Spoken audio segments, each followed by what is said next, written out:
Welcome to Post Break. My name is Chris Peterson. I'm the head of innovation at the PNYA, and I'm working with a post facility called Dungeon Beach.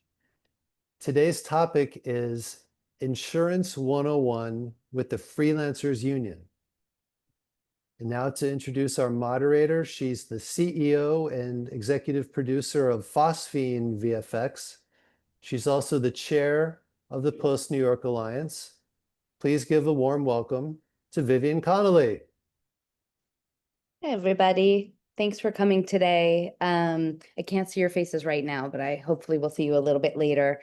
I just wanted to, insurance, I just took over as the chair for the Post New York Alliance. Insurance was my first priority. The first thing I looked into was whether or not we could offer it as an organization, which unfortunately we can't. However, after making a few calls, I was happy to connect with Jalen Vasquez and with Jonathan Gray at the Freelancers Union. And I've actually had been aware of them because I was a freelancer like so many of you have been or are right now. And it turns out the benefits far exceed what was available back in the late 1800s when I started working in this industry.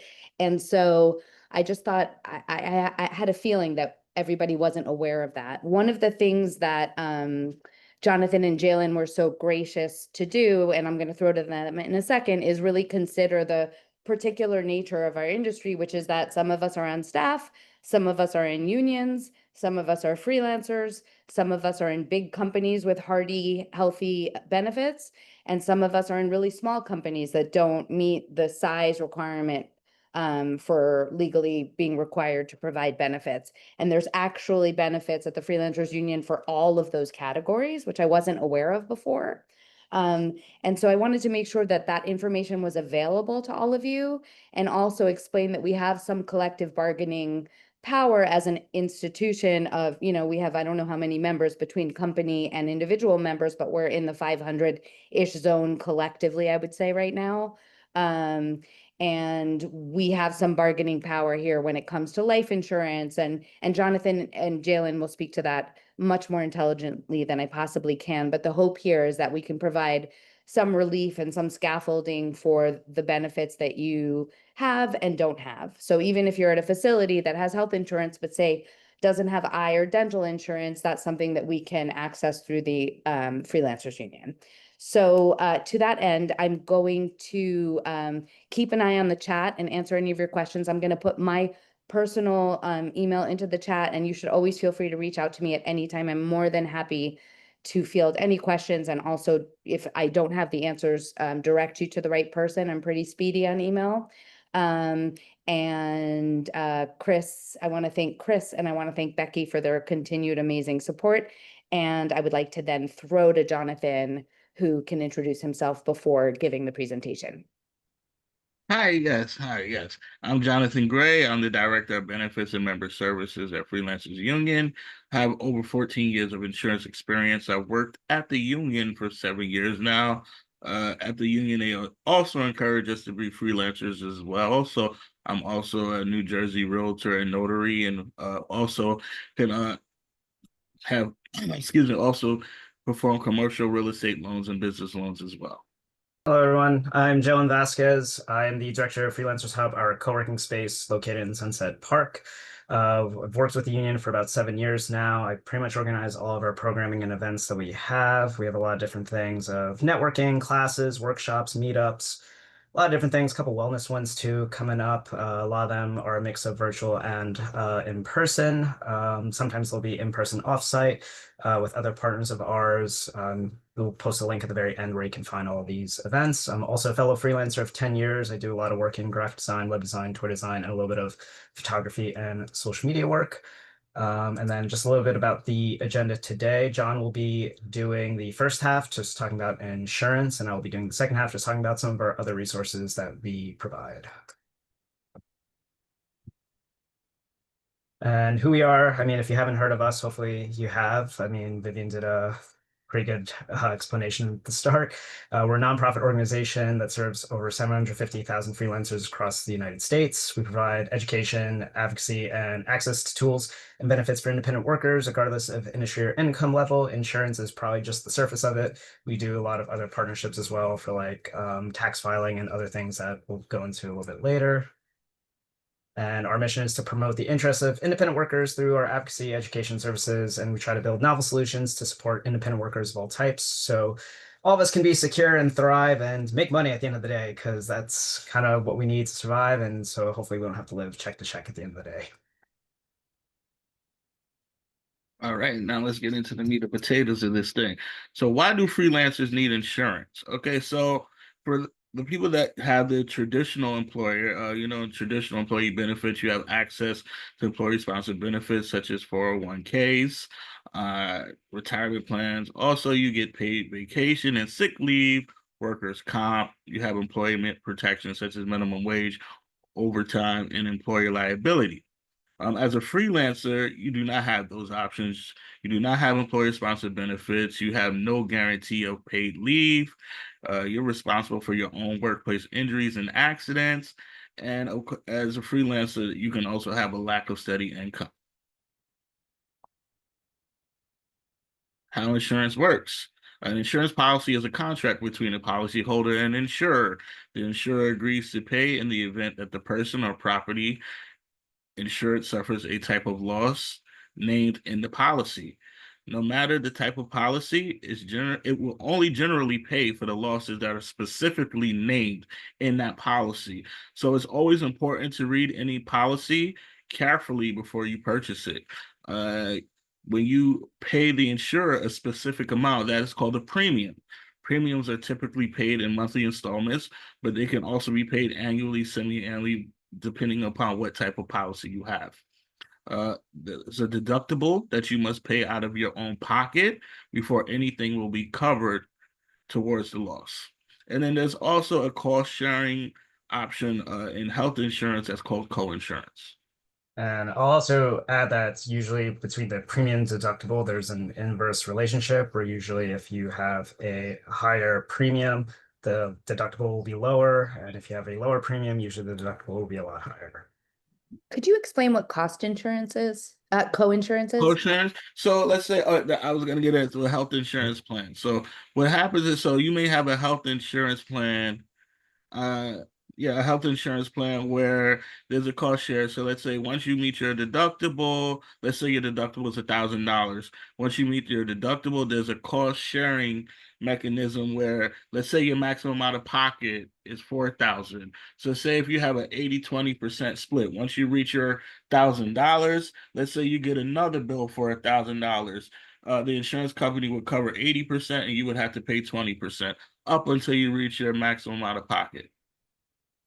So is age a factor in, is your current age at the time that you pick what kind of policy you need and a factor in which one of those you would choose? So if you're 22 and healthy, are you making a different calculus than if you're, 50 with health issues? Absolutely. So if you're someone 22 and healthy, I mean, there's catastrophic plans you can get out there if you're under 30. Whereas if you're someone 50 with health issues, you may want to look into a richer benefit, like Jalen was saying, that where you may, pay more premium up front, but you would have lower out-of-pocket costs such as co-pays and things like that, up until, of course, you reach your out-of-pocket maximum. Thank you.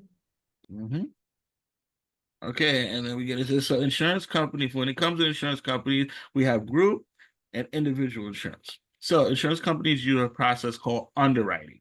Underwriting, they use that to evaluate your risk factors and to estimate the statistical likelihood that you'll suffer a covered loss and file a claim. And group insurance, like you said, you can get together as a group. Members of a group tend to be employees or members of an organization and typically receive insurance at a reduced cost because the risk is spread amongst the entire group. Whereas individual insurance provides coverage to individuals, and the rates tend to be higher since there is no shared risk. Okay, very, very, very, very important insurance. for people in post-production here. Is professional liability insurance, also referred to as error and omissions. It protects you in case you or your business get into a situation where there could be a claim where you perform a service, and for instance, let's say you were hired for a final cut on a commercial and you had a tight deadline, and there were some errors that you were rushing, and there were incorrect color grading or wrong footage that was used. This policy would protect you in case your client came to you. It would provide you with a lawyer. It would also pay out any damages up to the amount of the policy that you have. So I always tell anyone in this day and age, you always want to make sure you have at least $1 million worth of liability if you're working on huge projects, because that's the minimum that I see people come after you. And maybe it should be two nowadays, because yesterday's $1 million is not today's $1 million. Can I just ask if everyone understands that? Because as a business owner, this is something that comes up for me all the time, that we have hefty, insurance, errors and omissions insurance, because in visual effects, it could happen that we use a stock image that we thought was cleared and it wasn't cleared. And now the owners of the Empire State Building are suing us because we didn't get permission for the Empire State Building to be in there. This did not happen. I'm just saying, using it as an example, because the Empire State Building is a litigious building. If you work for a company, that company probably has errors and omissions insurance, and you wouldn't probably, unless I'm wrong, have an individual exposure here. Your company would be exposed. Correct. But unless you are on those contracts, which I am on, almost all the studios put that responsibility onto the vendor. And if your vendor is paying attention and fighting back and saying, no, if you give me footage, this is your fault, great. But there's a good chance your vendor is not reading that if you work at a smaller company and taking that liability on themselves. So if you're an individual artist who incorporates things into your work that you're licensing, assets, digital assets, whatever it is, E&O insurance is massively, massively important, because the client is probably in the contract putting the burden on you unless you've caught that and pushed back on it. Sorry to jump in. No, that's perfect. I'm happy you jumped in, because the crowd that we're speaking with, and I like to call error and omission insurance CYA, cover your what, because you want to protect all your assets, because if they can come after you personally, and this can destroy you. Yeah, I'll also add there are legal protections as well in contracts. We're not really going over contracts. I'm also not a licensed attorney, so please don't take this as sound legal advice. But there is usually a clause of indemnification in contracts where pretty much the exact situation that Vivian said, like something goes wrong, and someone tries to sue the company tries to sue the freelancer, whoever person's job it was. The indemnification clause essentially protects that, where it's like anything that happens that you're doing for this project, you can't be sued because of something that happens within the bigger picture of it all. Yeah.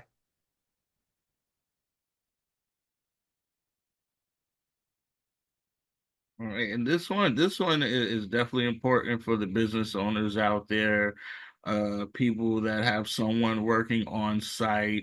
You definitely want to have some commercial general liability insurance. It protects you in your business from bodily injuries, associated medical costs, damages to someone else's property. Especially if you ever have to go on set too. This is always just good to have if the production won't give it to you.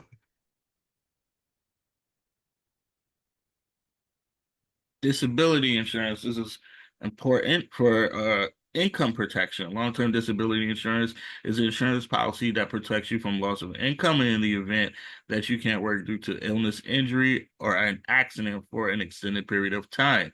Disability insurance is especially important for freelancers who don't have the luxury of vacation days or sick leave in the case of a life-altering event. Your disability insurance means you'll get income replacement checks while you cannot work. Benefits are based on your taxable earned income, which is your income after taking any business deductions, rent, equipment, etc. And John, I believe also, because I remember we had a discussion before about mental health as well. that people Yes, could qualify? yes, yes. That's one thing that is huge right now with everything that's going on in the world and COVID all these past years. A lot of people seeing therapists and a lot of people are unable to work. This is actually something that you would be able to make a claim for mental health if you're unable to work, which is very important. I mean, to have some type of income protection, especially as a freelancer, or even for the employers that are on here to provide this insurance for their employees. Sometimes, especially, in the case of if you have women that may, want to have children in the near future or down the road, it's important to have some type of protections in place for that. And just to be clear, disability insurance isn't the same thing as paid family leave. So Absolutely not. people with children, that's a different thing than So, disability insurance. So yes, I'm glad you mentioned that, Vivian, because to give a quick breakdown on that, because a lot of people say, "Oh, they told me if I have disability insurance, I can get New York State paid family leave." Well, there's a little bit to that.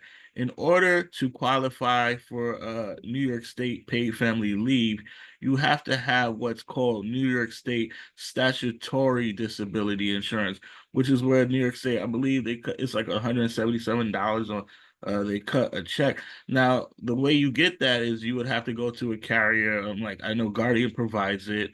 You would have to sign up. The thing is, though, you would have to pay into it before you're able to actually make a claim into it for about a year. If you are a new business, however, there is a loophole where if you try to apply within 26 weeks, you would be able to secure this coverage. But the New York State statutory disability insurance goes in hand. It's a rider added on. The New York State paid family leave is a rider added onto that policy. Thank you. Term life insurance. This is definitely important as well. Term life insurance protects you and your family from the unexpected. Term life insurance pays your beneficiaries a set amount if you pass away during the term of that policy. In exchange, you pay a premium to the insurance company for the policy duration. Policy premiums typically increase with age, and some policies have a set term limit. And when I say policies typically increase with age, that means the older you buy a life insurance policy, the higher the rate will be because of the life expectancy.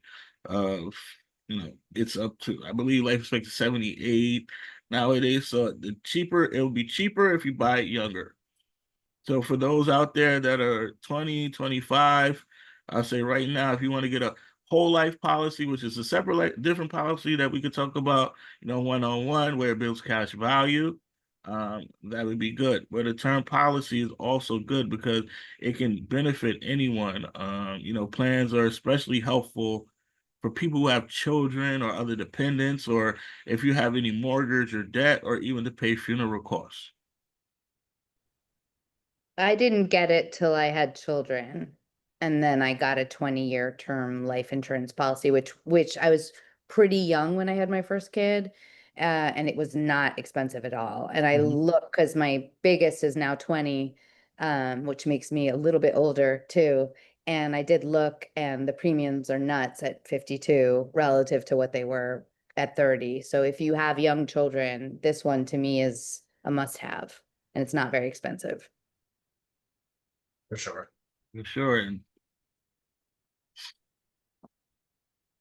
health insurance. Okay, so there's a lot going on. This slide was made before the big beautiful bill was out. So there's a lot of, if that's what you want to call it. Exactly. If that's what you want to call it. So I mean, there's certain things that will change, but for right now, the open enrollment period will still be November 1st to December 15th federally.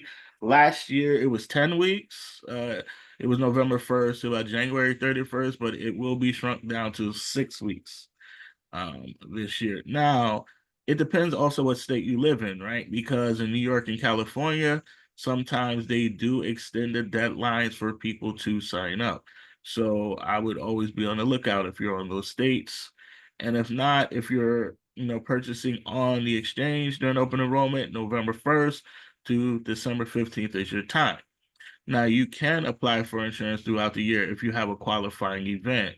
So a qualifying event example is, let's say, if you were employed and you lost your job and now you no longer have insurance, that would be a qualifying event to sign up for coverage outside of open enrollment. Under the ACA, freelancers can access subsidies on the health insurance plans. Right now, with that bill, subsidies was left out. However, subsidies are set to run out and expire at the end of this year. So we are watching closely to see what actually happens going forward. Having no subsidies and no tax credits would be detrimental to a lot of people who actually depend on these things to have quality health care. And when shopping for health insurance plans, it's important to evaluate your own specific needs, such as provider networks, if you take any prescriptions, the deductibles and out-of-pocket maximums, and also if you need any mental health or have any chronic illness. We all need mental health. I don't even know who's on this call. Right. Dental insurance. So you want a beautiful smile. And also having a beautiful smile keeps your heart healthy. So with dental insurance, there are different plans, but typically what out there is I say follow the 180/50 rule. There are also plans that may be 170/30. But however, basically what that means is short that 100% of the cost of routine preventative and diagnostic care, such as checkups, cleanings, and x-rays, are usually typically covered at 100%. 80% for fillings, root canals, and other basic procedures. 50% for crowns, bridges, and major procedures. Some plans can start as low as $25 a month. However, keep in mind that not all plans will cover veneers, implants, or cosmetic work.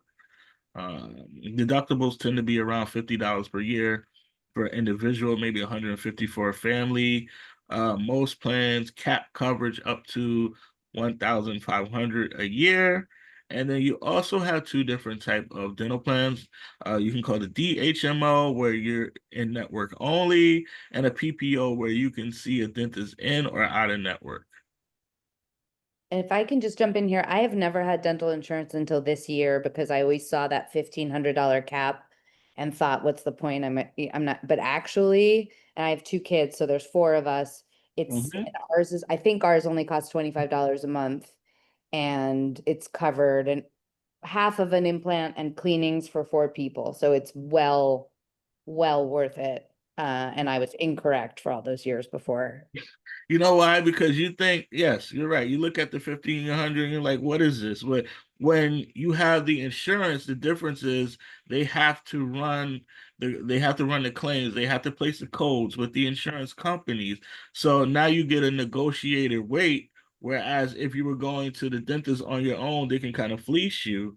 You can only pay what the insurance company says that you have to pay. So having insurance is key when it comes to getting care and running claims, because like you said, Vivian, you had what? Veneers, implants. I had an implant and it's four people getting two cleanings a year. That covered it by itself. And those were just Right. free. Walk in, you walk out. So So it's the cleanings before, and then it didn't cover all of the implant, but it covered kind of 50% of the stages of the implant. So it wasn't as good as free, but it was right. a significant reduction in serious dental work. Absolutely. Next slide. Okay, and this is kind of Jalen and I, came up with the table. We thought it would be easier to just kind of check it off as a quick cheat sheet, so to speak, for what type of insurance a freelancer would need, a freelancer with health benefits, and a small business should have. Now, workers' comp, we did say for freelancers and freelancers with health benefits is optional. reason why we said that, it all depends on what, you were doing, right? So maybe if if you're working at home and you work from home all the time, you kind of get assignments sent to you, you may not need workers' comp insurance. But if you're a freelancer where you're getting contracts and you're actively going to sites and working on productions and things like that, the client may require you to get your own workers' comp insurance just to cover themselves. So in case you get hurt on their set, they don't have to cover, you getting hurt, unfortunately, even though they should because they employed you. However, they want to cover themselves. So, but if you're a small business owner, you should definitely have that in place because you don't want to get sued by your employee. And for us, just as an example, our employees are covered under our workers' comp, but when we send them to set, because they're not paid from the production, they're paid by Phosphene. I have to usually sign something that says they're covered under me. It's my responsibility if they get hurt. The reality is, and we've had someone get just mildly hurt, nothing crazy. The production did end up in that one case, just sort of being menschy and covering the health related costs that happened, but legally it was still my responsibility. So it's good for you to know who's covering it. And that's something you can also talk about and think about if you're signing an individual contract. Could I just ask, Jonathan, is the workers' comp obligation different if you're an individual than if you're an LLC or an S Corp or a C Corp? No. I don't think so. If you're just covering yourself, I think once you start hiring people, that's when you definitely want to have the workers' comp. Right. Then you probably are legally required to in your Right. contracts. Yeah. Okay, thank you. I don't know if the threshold is once you're past 3 people in your company, you start to have it. There is a number though. I don't know what that is, but I'm pretty sure it's more than 2, like after 2. It is. And one thing I'll also add in terms of workers' comp or even sometimes the liability insurance, depending on the jobs you take or the productions they may be on, or even if you switch jobs to other freelance paths, whatever it may be, some clients may not even hire you if you don't have this type of insurance. So just keep that in mind.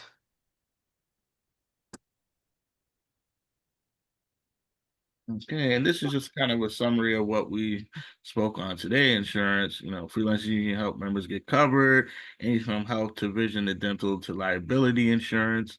There are health insurance plans out there that some members may qualify for $0. We do offer a telehealth option as well. We also do have a group option with premium coverage that provides payroll services and gives you options for employee-sponsored benefits. And then we also have individual dental, vision, liability, and our long-term disability and term life plans are group options.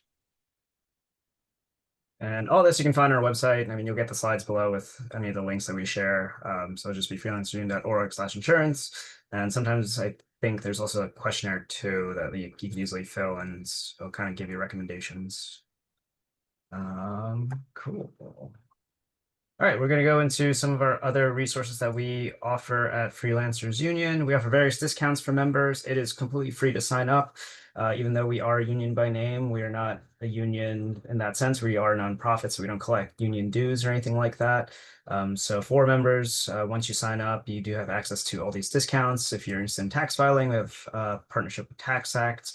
You can pretty much hire them wherever you are in the United States. Once you do pay for their services as well, you can also speak to some of their agents that they have and speak to them about like filing and bookkeeping, which is really great. We have other discounts for like entity formation. If you are a MacBook user, we have a partnership with MacPaw, where they have a lot of different apps for productivity. And then their most famous one was their Clean My Mac and now Clean My Phone. So if you have a lot of clutter in your computer or multiple files, it will help you organize and delete any duplicates or maybe old files that you haven't touched in years that you may not need anymore. In addition to the insurance, we do have a partnership with Teeth Cleaning with Wally. If you've been around the city, you may have seen a few of their locations. I think there's 4. They believe they're opening a 5th one in Tribeca soon. HR resources with Opolis, as John mentioned, hotel discounts, Skillshare, and there's a couple more as well. So you can take a look at that on our website as well when you have a chance. Other thing, as I mentioned, is our co-working space. It is free to co-work. We are funded by the Mayor's Office of Media and Entertainment currently. We're located in Industry City in Sunset Park. We're closest to the 36th Street station off the N, D, and R train in Brooklyn. With the free membership, it can come co-work for 10 times a month. It always renews at the first of the month. Any extra days, usually we're on a case-by-case basis, depending on how busy we are. But if you would like to come all the time, it's $30 a month, as long as we're open, just Monday to Friday as of right now, 9 to 5. And then with that, you also get discounts, like free monitor rents for the day, discounts on merch, discounts on our photo hub, which I'll talk in the next slide, free printing, refreshments, and we also have like all of our workshops that I mentioned before. And there's also a separate cost you can pay for as well for Industry City's gym, which is technically a tenants only gym, but premium members do have access to it with additional membership for the gym. Some of our upcoming workshops that we have one in an hour after this, navigating client relationships with boundaries. We do have a Creative Mornings Club that we're doing next week for the first time with Creative Mornings. Next Wednesday, if you'd like to come, feel free to come by. It will just be from 9 to 10, just meet other freelancers. We'll talk shop and just, I don't want to say a little bit of therapy, but it will be a little bit of therapy of just discussing like what's kind of like challenging us as business or whatever it may be. We have virtual town hall, another online events about cybersecurity, about securing a freelance business, wellness events, and then we have a networking event in our space on the 23rd. That's in 2 weeks. We're giving out free ice cream and other refreshments. So definitely come by if you're interested, if you're around then. And then, as I mentioned before, the Photo Hub, it's our pretty much the first of its kind. It's a partnership that we have with ASMP New York and MPB, if any of you are familiar with both those organizations. But pretty much with it, they donate a lot of photography gear to our space, where we have a classroom space that can be converted into a photo studio for $60 an hour. That's 60. It includes all the equipment that we have. If you're a photographer, it is 5 strobe lights, 2 continuous lights, various modifiers. We have a couple different color backdrops, and pretty much all you need is your own camera and subject matter. A lot of people come by to shoot a lot of portraits, some product photos, some food stuff. It's mostly portrait and fashion though. And yeah, it's 60 an hour with all the equipment included. You can't really beat that. If you're an ASMP member, you do get it for free. We just charge for roll usage for that. But you can still book it and bring your own equipment. That's totally fine too. But if you are looking to kind of just practice with studio equipment and don't want to break the bank, this is definitely a good solution to do that. Jalen, if you're a member, but you want to bring in a non-member to shoot them, do you still have access to that studio, or do both parties have to be members? No, as long as one person is a member, that's totally fine. But as long as you just pay for the hour, you can bring whoever you want. We've had so many people come by, like as long as one person is on somebody's account that pays for like the room, you can pay back later, whatever it may be. That's totally fine. But yeah, and then feel free to follow us on social media, Freelancers Union, about any like upcoming news, bills, things like that, and then NYC_Hub for all of our events and co-working stuff.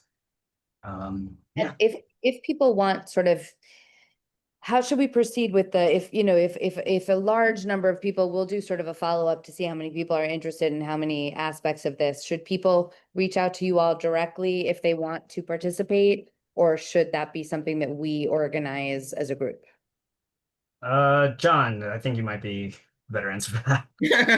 Yeah, so if anyone wants to reach out to us, do you see the email there, membership@freelancersunion.org or info@freelancers hub. Yeah. NYC. So I would say if you have an insurance question, reach out to membership@freelancersunion.org. If you have any questions about the hub or the photo hub or anything related to the space, reach out to info@freelancershub.nyc. Great. Cool. Thank you, guys. So, Chris, I defer to you, but I'm guessing we throw to any questions that people may have right now. I had a question real quick, and forgive me if you've touched on this already. Is there a cost for the general Freelancers Union membership? Nope. No. Completely free. Like I like to say, is free 99. Yeah. We run on a lot of donations, grants, and other things. So if you can donate to us, more than welcome to. We won't say no. But yeah. I see a question in the chat. I need something notarized. How can I get in touch with Jonathan? John? I mean, Where's your are you stint, located in Brooklyn? If you come to Brooklyn, you can get it done at the hub. Yeah, if you That's come Monday through Wednesday. Monday to Wednesday, John's usually there. Carl? I don't know where you are, but I have often done it at the bank. Like I'll go to Mhm. my bank, and Citibank will do it, or like most tax places will do it. So if a local, I don't even think Citibank charged me because I'm at Citibank. No, they won't. Yeah. So Or most, you can go to a UPS store too. Sometimes they have yeah. notaries. And sometimes they charge you and it's like $3 or something. It's Yeah. not a big, I know it's a pain and it's a pain that that's still a thing, but it's still a thing. Yeah. Or if you can't find anyone, notarize.com, you can go online and get it done. Who knew? Like I like had faxing, where some people keep asking. Sorry, go ahead. Oh, totally. Faxing and CD backups. We get those in contracts too. I'm like, what? I had a question too about freelancers union services in terms of legal topics. Say someone's been an editor for 5 or 10 years, and that's just how they were trained. They're fantastic editors, typically working on long form documentaries or scripted films or something. But now they have an opportunity to moonlight on a corporate project, for example, and they wisely need to draw up a services agreement between them and their client, laying out the rate and the scope of work and all those things. How now, and I understand the freelancers union would not like fly in and give legal advice, but where would you bounce them to then? 1 year sessions that you mentioned before, Yeah, or so we actually do have a couple things. I actually didn't really mention our legal stuff because it's still new. Yeah. We're still hiring for a legal person now to help us out, but we do have a part-time in-house lawyer that we work with for a legal clinic that's funded through the city as well. Pretty much, he'll answer questions regarding contracts. If you do have disputes with non-paying clients, he'll help you with, he won't specifically represent you, but he'll prep you for like small claims court and things like that. There is a link I'll find in one moment for that. But in terms of just education and other things, we do also have other quarterly legal clinics with Volunteer Lawyer for the Arts. For that, you'll have 45 minutes to speak to a lawyer. If you have any contracts to be reviewed or anything like that, they can do that. And then we also do have a contract creator on our website. It's pretty good. It is legally binding. You can use that, but it is always best to still have a lawyer check it out. I'll stop my share quickly so I can find those quick links. yeah, because that can be a huge knowledge gap for people because a lot of us just weren't brought up doing that stuff, and it's so nuanced, it's so detailed, it's so crucial. And even if someone is signing on to work on, say, a smaller indie film that isn't with one of the big studios, so it might be kind of the Wild West, or we touched on it a little earlier with maybe people being injured and stuff, but what about, again, exposure to E&O topics or non-payment issues, or what else should someone be looking for in a contract that they're given by a film, you know? I mean, the biggest things I see, I'm trying to think some of the cases that I've heard personally from members. I mean, it's usually whether if it's non-payment or even if it's like if it's a big production, the biggest issue I see with non-payment, say you're hired by a creative director, whoever it may be, casting director, but even they're a freelancer, but your contract is with the full production company as a whole. Sometimes we've seen where people are not getting paid. They'll try to approach someone else from the production company saying, like, hey, I haven't been paid in X amount of days. When is this? They'll try to put that blame on that casting director or creative director, even though the contract says no. Like my issue's with you. It's not with her and her company. It's with you. Like that's who I signed with for this project. So it's just things like that to look out for. Like try to not let these companies kind of give you the runarounds, so to speak. That's probably the biggest thing I've seen. And even if you also, I'll add another link as well. There is a thing with the city as well about the freelancers and free law, where if you're owed $800 or more after a 120-day period, you can file a claim with the city. They'll kind of act as a mediator for you. They'll send like a demand letter. They have the client has 20 days to essentially either give an answer, outright pay you, or if they don't answer within the 20 days, it kind of works as a judgment in your favor. The city kind of gives you, they'll assign you a court navigator to go to small claims court if it's 10,000 or under. Anything higher would be civil. But there are things and systems in place that help you, but it just kind of takes a lot of time and bureaucracy, which kind of suck. But they do work. They do work. I know with the city, like filing with the city, they recovered over, I think, 6 million in lost wages since Wow. it started. So I mean, even a freelancer used our law to sue Kanye West. So yeah. Wow. yeah, How's that going? I must have went well. We haven't heard anything else. Good. He might be Yeah. busy with some other legal problems. One of the things I just wanted to piggyback on that and say is, if some of you follow the Post New York Alliance social media, we were made aware of a particular client that was not paying its employees, and we aren't a legal entity. We couldn't do anything of that variety, but we made every party aware of what was happening. And we do want to know stuff like that. And we were watching it and reaching out to people individually, telling them people hadn't gotten paid, and we were protecting the community within the boundaries of what we're allowed to do. So if you're in a situation like that, it is great to let us know about it. We can't necessarily resolve your financial hardship, but we can prevent it from continuing. I think if you can find, I think it's 12 people, you can do a class action lawsuit against a company. I know that's what happened with the city and BuzzFeed, because BuzzFeed was, I don't know how many people were being unpaid, but they just had it, and people are still like claiming lost wages now. So Do you have sessions that, and now I'm wondering if I've had one or should schedule one, but sessions about whether a freelancer should form an LLC. Did you touch yeah, on that? And we've had workshops in that in the past before. We'll probably have we always have them every now and then. I think we'll probably have another one probably October, November. I did speak to a tax attorney lately, or like last week or so, about it. He'll probably do a small series of like budgeting about the differences between the business entities. But generally, I know I've taught this for another thing before. Automatically, like your sole proprietor, for taxes, you have to pay self-employment tax.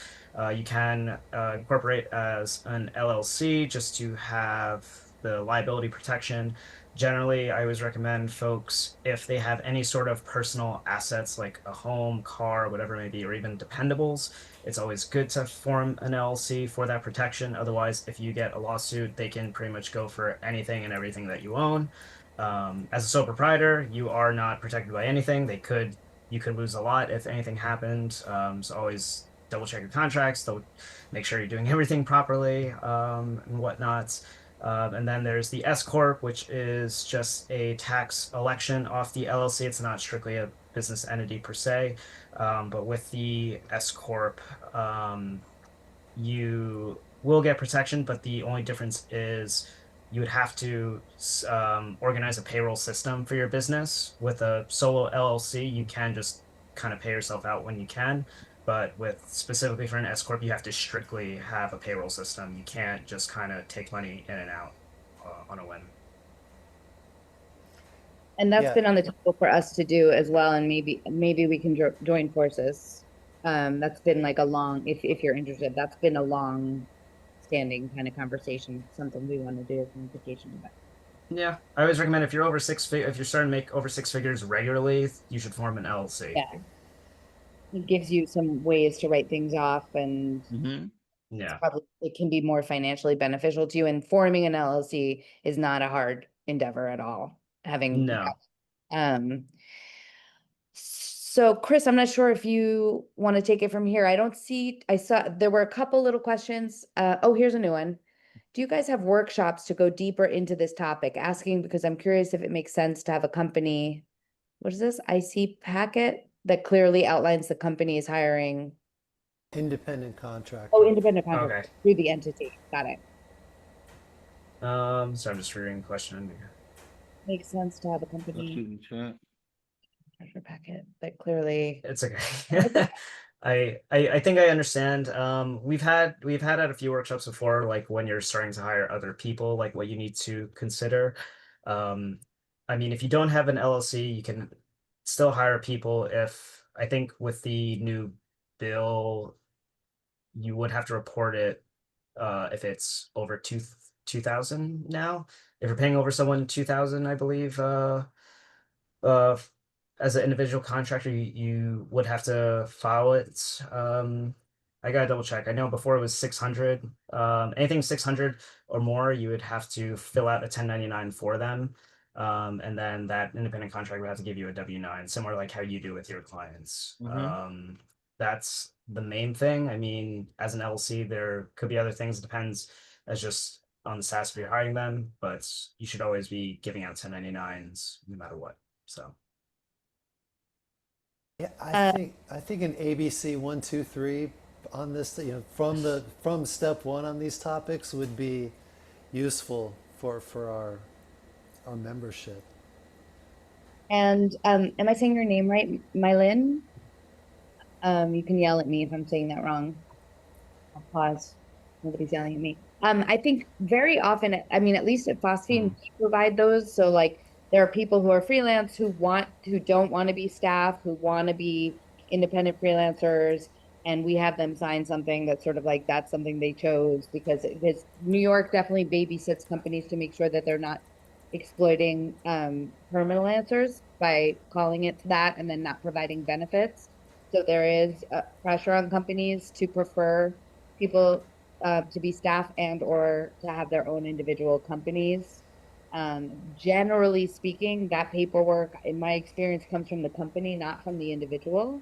But I don't know what you do exactly, and so I'm not sure, but we can definitely talk more about that. And it sounds like we're going to follow up with, I posted it in here, but I think we should follow up with a sort of how to read a contract, what you should be looking for, and we can maybe break that up into more specific jobs too. yeah, I'd say speaking with an employment lawyer might be a good one. So Yeah. they'll know more. Great. And speaking of, we have an entertainment attorney just posted who could participate in the session with us. So great, thank you, Great. Christopher Schiller. That's fantastic. I think that there's Amazing. a big knowledge gap we can fill here with that. Cool. Yeah, Kismet. Soulmates. Christopher, I dropped my email in the chat there earlier. If you want to reach out to me, we can get this scheduled. Yep. And then Jalen and Jonathan, I was also curious, do you work with the production and post industries a lot? Do you hear from us a lot? Or are you guys new to us, or? Me personally, I mean, I do know of several members that have had issues with it's usually the bigger companies, surprisingly, like Viacom and things like that. Which is surprising, but you understand why, because they have the money to, like, for the attorneys to kind of make it look like an accident type of thing, but that's a whole other topic. But I also teach a basics of freelancing for Made in New York has a post-production cohort. I think it's like aged 18 to 24. I usually teach them quarterly, so We work closely with them, and there may be Made in New York members on here. cool. Does anyone have any other questions? If not, is this PDF that you guys made something that we can distribute to the group and put Yeah. up on our website? Is that okay? Yeah, Are you okay I with have to that? fix that one typo I saw, but yeah. That's fine. It doesn't have to be right this second, but if anyone is interested in it, I find the handout, the deck to be really helpful. And they took the time to customize it for this particular group, which was really generous. We will post that PDF along with the video archive of today's session on the Post Alliance website, and we'll put alerts out on socials when that's uploaded. That will be in a week, within a week, week and a half. Cool. And if I can make a non-freelancers union pitch, if you're on here and you're a member of the Post New York Alliance, thank you. If you're on here and you used to be, but we gave everyone a 10-month extension to their membership for free because of the strikes. We didn't want that to be an obstacle or a barrier for entry, but that has expired. And along with that expiration, any auto renewal information was deleted just as part of how that program exists. And so if you want to rejoin the Post New York Alliance, you'll have to actively do it. If you haven't yet, you're getting an email with instructions on how to do it. And I can't emphasize how important it is. Everybody who works at the Post New York Alliance is unpaid and a volunteer, and all of the 100% of the money goes towards events for you and lobbying for work in New York. And so we need your support now more than ever. So hopefully things are starting to pick up, and we will see all of you in real life soon now that COVID seems to have settled down a little bit. I don't see any other questions, so I think that might be it for now. Thank you, Jalen, so much. Thank you, Jonathan, so much. I know you put a lot of effort into this, and thank you all for taking time out of your busy Thursdays. Cool. Thank you, everyone. Everyone. Thank you, everyone. Have a good day. Bye. Bye-bye. Bye.